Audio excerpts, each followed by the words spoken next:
మళ్ళీ మన తొలి వెలుగు ప్రేక్షకులు అందరికీ నమస్తే. జర్రకి వీడియో చెప్తా అప్పుడు అక్కడక్కడ పాడే పుసుకున్న నోరు జారినా జారతా, ఎందుకంటే ముచ్చట కసవంటిది. నాకు కూడా పెద్దగా ఓపిక అయితే ఏముండదు. ఈయన ప్రయత్నం చేయరి, ఎక్కువ చెప్పేం చెప్పను. భార్యను ముక్కలు చేసి మూసిలో పడేసిండట లుచ్చ.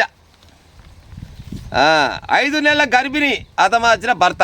5 నెలల గర్భిణి అంట. గర్భిణి స్త్రీని కూడా ఇచ్చిపెట్టలే ఈ లుచ్చ. యవనాలు చెప్పు రీనిగా. హైదరాబాద్లో బోడుప్పల్లో దారుణం. 1.5 ఏడాదిన్నర క్రితం వివాహం, ప్రేమ వివాహం. మళ్ళీ మొదటిది ఉత్త వివాహం కాదు. అయినా కొంతమంది అమ్మాయిలు పాడయి ఇసవంటి కావాలని నమ్ముతారు, ఆయమాన వాళ్ళని నమ్మరు. పెళ్ళి అయిన 3 నెలలకే గొడవలు, గృహహింస కేసు కూడా అయింది మొదవారి మీద. భార్య పుట్టింటికి వెళ్ళొస్తానని అడిగినందుకు మళ్ళా గొడవలు పెట్టినట. భార్య అన్నప్పుడు పుట్టింటికి పోదారా? శవాన్ని ముక్కలు చేసి 3 విడతల్లో నదిలోకి. అమ్మ ఒకసారి కొనవలే, 3 సార్లు కొనబోయినట. ఇంట్లోనే ఉన్న మొండం. ఇక మొండం ఏం పని కూర్చుకున్నావురా? మళ్ళీ పెట్టుకోపోయినవరా మొండాన్ని తీసుకుపోయి. భార్య కనిపించలేదని టారాకు. మళ్ళీ ఇక చూడు, ఈడు నాకు తెలిసి ఈడు కమలాసనే ఉన్నట్టుంది, పాడైపోను. పెళ్ళాన్ని చంపింది ఈయనొంతే, ముక్కలు నరిగింది ఈయనొంతే, 3 సార్లు కొనబోయి మూసిలేసింది ఈయనొంతే. మళ్ళీ నా పిల్లం అవ్వపడతలేదని ఏమి తెలియని ఎడి పిల్ల లెక్క మళ్ళీ పోలీస్ స్టేషన్కి పోయింది ఈయనొంతే. సో ఇది పాడు కావాలని ఓ పోలీస్ సార్లు ఇలా ఏం చేయాలంటే పట్ట పగలు జనాలంతా చూస్తుంటే మంచి హెచ్డి క్లారిటీ ఉన్న కెమెరాలు తీసుకొచ్చి ఈయన ఎట్టెట్ట కొడుతూరు ఏమి చిత్ర హింసలు పెట్టి నడి రోడ్డు మీద కుక్కను కొట్టినట్టు వచ్చి చంపి వీడియో తీసి ఆ పొద్దుకంగా పనికిరాని సీరియల్ వస్తూ ఉంటాయి. ఆ సీరియల్ ఈ సీరియల్ అని సీరియల్ పేరు చెప్తే మళ్ళీ ఆల్మీద నా మీద కేసు పెట్టగల. కానీ ఆ సీరియళ్ళల్లో కొన్ని యాడ్లు వస్తాయి కదా, వాషింగ్ పౌడర్ నిర్మా అని, లేకపోతే సంతూర్ అని వస్తాయి కదా. వాళ్ళకి జర 4-5 రోజులు సెలవులు ఇచ్చి జర మీరు ఆగురి, మీ అడ్వర్టైజ్లు తర్వాత ఇచ్చుకుందరు. కానీ జర ఇది చూడాలని చిన్నపిల్లలు, ముసలోళ్ళు, హార్ట్ పేషెంట్లు జర ఈ వీడియోలు చూడకూరి అని చెప్పి ముందుగానే చెప్పి ఆ అడ్వర్టైజ్ వచ్చే సమయంలో ఈయన వీడియో వేయాలి. వేసి ఇసమోంటి పని ఎవడన్నా చేస్తే వాళ్ళకు కూడా గిజ శిక్ష పడుతుందని చెప్తే ఇంకా ఎవడన్నా లుచ్చ మారుతారేమో. మొగం చంపిన వాళ్ళు అయినా కానీ, పెళ్ళాన్ని చంపిన వాళ్ళు అయినా, ఆడోళ్ళు అయినా మొగలు అయినా ఉంటారు. కానీ అంత ఇప్పుడు వీళ్ళొక్కరే అని కాదు, కానీ మొగలు చంపే ఆడవాళ్ళు ఉంటారు, పెళ్ళాన్ని చంపే ఉత్త పుణ్యానికి అక్రమంగా చంపేటోళ్ళు. గట్టోంటి వీడియోలు వేస్తే ఎవడన్నా మారుతాడేమో. సిగ్గి ఈయన పేరు ఏం పేరు? మహేందర్ రెడ్డి అంట. కామారెడ్డి గూడలో పక్క ఇళ్లలో ఉండే మహేందర్ రెడ్డి, స్వాతి ప్రేమించుకురట. వీళ్ళ ప్రేమ నాశనం అయిపోను. ఆయనకి 27 ఏళ్ళు, 21 సంవత్సరం. వీళ్ళిద్దరు వేరే కులాలు. ఇప్పుడు ఈ కాలాన ఒక కులం వాళ్ళు ఒక కులం ప్రేమించుకుంటేనే పెళ్లి చేయరు దాదాపుగా. అట్టెట్ట ఇట్టెట్ట అని అంటుంటారు. కానీ వీళ్ళు వేరే కులాలు అయినా ఈయన రెడ్డి ఆయన మరి ఆమె కులం అయితే తీయలేదు, కానీ ప్రేమ వివాహం చేసుకురట. అయ్యమ్మ కాదని పోయి ఆర్య సమాజంలో పెళ్లి చేసుకున్నాక మళ్ళీ ఊరికి వచ్చిరట. ఊరికి వస్తే ఇక ఈయన పిల్ల తల్లిదండ్రులకు, పిల్లగాని తల్లిదండ్రులకు బాగానే గొడవలు అయినాక వాళ్ళు వీళ్ళు పెద్ద మనుషులంతా కలిసి అట్టెట్ట ఇట్టెట్ట ఎన్ని రోజులు గొడవలు పెట్టుకుంటారు, కలిసిపోరని చెప్తే మళ్ళీ ఈ అచ్చమైనకి మళ్ళీ పెళ్లి చేసినట. తల్లిదండ్రులు అంతా కలిసి మళ్ళీ పెళ్లి చేసినట. పెళ్ళి అయిన 3 నెలల నుంచి జరిగిందట ఈయన టార్చర్ నాశనం అయిపోను. పెళ్ళి అయిన 3 నెలల నుంచి అవునారా ఓరి బాడుకావు. పెళ్ళి అయిన 3 నెలలకు పెళ్ళమ్మగలు కొత్త పిల్లగాడు ఎంత ముద్దుకుంటారు ఆయన. ఏడ సందు దొరుకుతుందా సినిమాకి పోదా అని, ఏడ సందు దొరుకుతుందా షికారికి పోదాం, జర్ర సమయం దొరికితే షాపింగ్ పోదాం అన్నట్టు హాయిగా ఉంటారు పెళ్ళి అయిన కొత్తలా. కానీ ఈ బాడుకావు ప్రేమించి పెళ్లి చేసుకున్న బాడుకావు పెళ్ళి అయిన 3 నెలలకే అమ్మాయిని టార్చర్ చేస్తున్నట. ఇక చూడు అమ్మాయి ఎంత హరికోస అనుభవించిందో చూడురి. పెళ్ళి అయిన 3 నెలల నుంచి జరిగితే ఇక ఈడు ముందర పండిస్తాడు.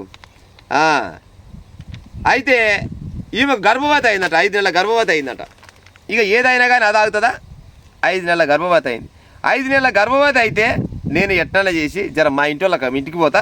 అట్లాంటి వినాయక చవితి వచ్చింది కదా, వినాయక పండుగ పోయి అట్నే టెస్టులు బిట్టులు చేయించుకొని వస్తా. మామూలుగా ఊర్లలో ఎట్లా తెలంగాణలో దాదాపుగా ఫస్ట్ కాన్పు తల్లిగారి చేయాలి కాబట్టి ఖర్చులు బిడుసులు అమ్మాయి నిలదప్పిన కానించి మొదలుకుంటే పిల్ల పుట్టిన దాకా తల్లిగారి పెట్టాలన్న ఒక ఆచారం ఉంది కాబట్టి మరి తల్లిగారింటికి పోయేస్తా అని చెప్పిందట. మరి తల్లిగారి ఇల్లు అన్నప్పుడు పోదారా సన్నాసి? 5 నెలల గర్భవతి పోతా వినాయక చవితికి ఉంటా, దేవుని దర్శనం చేసుకుంటా, అట్నే టెస్టులు బిస్టులు చేయించుకొని మళ్ళీ వస్తారా బాడుకావని చెప్తే అట్టెట్ట పోతావు అని వీడు గతంలోనే ఈయన మీద ఒక గృహింస చట్టం కేసు ఉంటే అయినా కానీ జర వెనక తగ్గాలి కదా, లేదని మళ్ళీ అమ్మాయిని చిత్రహింసలు పెట్టినట. చిత్రహింసలు పెట్టి లేదు పోవద్దని మళ్ళీ ఇంటికాడ ఉంచుకొని ఆమెని ముక్కలుగా నరికినట. ముక్కలుగా నరికి ఆ శవాన్ని ఒకసారి కాదు 2 సార్లు కాదు 3 సార్లు గడికింత తీసుకొని పోయి ఆ మూసిలో వారేసి వచ్చిందట. మూసిలో వారేసి వస్తే ఇక మళ్ళీ మొండాన్ని మళ్ళీ ఇంటినే ఉంచుకున్నాట. మళ్ళీ మొండాన్ని ఇంట్లో ఉంచుకొని ఎంత ముద్దుగా పోయి సార్ నా పిల్లం పడతలేదు సార్, సిగ్గి శరం లజవు నాదిరా బాడుకావు చక్కదాన పొరిని ఆగం చేసి 5 నెలల కడుపు ఇంకొక 4 నెలలు అయితే 12 కొడుకో బిడ్డ వస్తాడు. ఏమైనా తప్పప్పులు ఉంటే మాట్లాడుకోవాలి, కూర్చొని మాట్లాడుకోవాలి. ఇంకోటి నీ కళ్ళు గట్టి అయితే పెళ్లి చేయలేగానే బాడుకోవు. మరి ఇదివరకు నువ్వు లవ్ చేసే పెళ్లి చేసుకుంటావు అంటే అమ్మాయి వేసేది తెలియదు నీకు ముందుగా నేర్క కదా. అమ్మాయి అయినా అమ్మాయి తల్లిదండ్రులు అయినా ఒకవేళ నచ్చలేదనుకో, నచ్చకుంటే మరి ఆయలు ఏం చేసినవురా? మరి ఆయననే ఇచ్చి పెడితే ఆ పిల్లని ఇంకో ఊరికి ఇద్దరు కదా, సకదానంగా బతికిపోవు కదా. ఆ పిల్ల తల్లిదండ్రులకు ఆ పిల్ల అన్నదమ్ములకు ఎడవాపినట్టు చేస్తావు కదా. కులాన్ని కాదని పెళ్లి చేసుకొని మళ్ళీ వచ్చినాక మళ్ళీ కులం అంతా కలిసి మళ్ళీ ఊరోళ్ళంతా కలిసి నీ పెళ్లి చేస్తే పెళ్లి అయిన 3 నెలల నుంచి టార్చర్ పెట్టబడితే చివరికి వస్తారు కదా భార్యని ఏడికాడికి నరికి చంపిండట. ప్రజలారా చూడు, చక్కదానాల పిల్ల కనీసం గర్భవతి అన్న మానవత్వం ఉండాలి కదా మనిషికి. 5 నెలల కడుపుతోటి ఉన్నది, మరి ఎట్ట కొట్టాలి, ఎట్ట చంపాలి? సరే కొడితే దెబ్బ కొట్టినట్టే భార్య భర్తలు అన్నప్పుడు ఏదైనా గొడవ వస్తే సరే ఏదో కొట్టిండిలే అని అనుకుంటాం. ఆడు గొంతు నిలిమి ముక్కలుగా చేసినట్ట. 5 నెలల గర్భవతి అయిన స్వాతిని వినాయక చవితి పుట్టింటికి వెళ్ళి వైద్య పరీక్షలు చేయించుకొని 22వ తారీఖు శుక్రవారం భర్తకు చెప్పింది.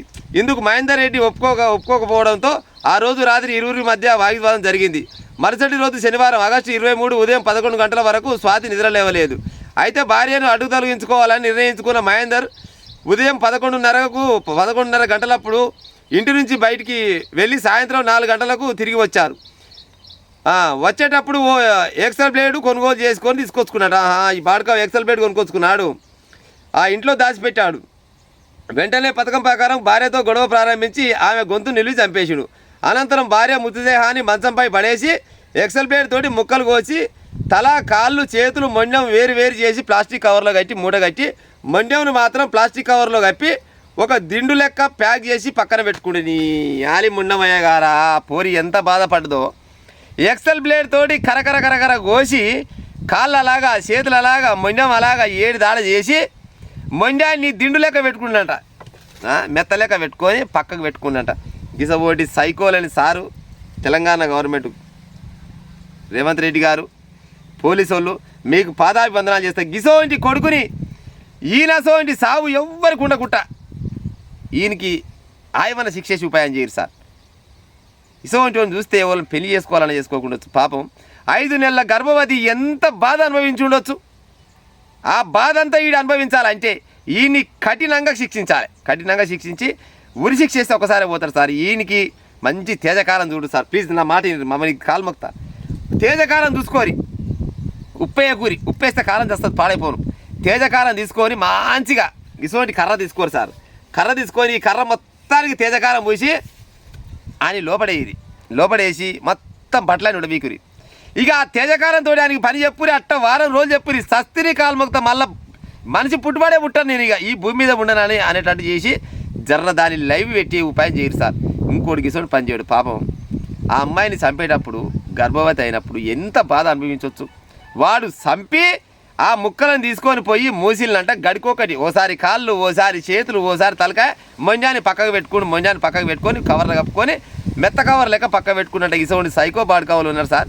జర అమ్మగాని అమ్మాయికి న్యాయం చేయాలంటే ఇక మీరు ₹1 ఇచ్చినా ఎన్ని కోట్లు ఇప్పించినా కానీ అమ్మాయి తిరగదు. కానీ ఆమె ఆత్మ శాంతించాలంటే ఈయనకి మాత్రం ఎవరికి అయ్యాలి శిక్ష వేస్తే ఆమె ఆత్మ శాంతిస్తుందేమో ఎంతో కొంత. ప్రజలారా ఎక్కడైనా నోరు జారితే మా అమ్మగారిని మన్నించి ఉంటాం. మరి ఇక సో బాడుకావులు భూమి మీద బతానికి అనర్హులు వీళ్ళంతా, వీళ్ళకి అర్హతే లేదు.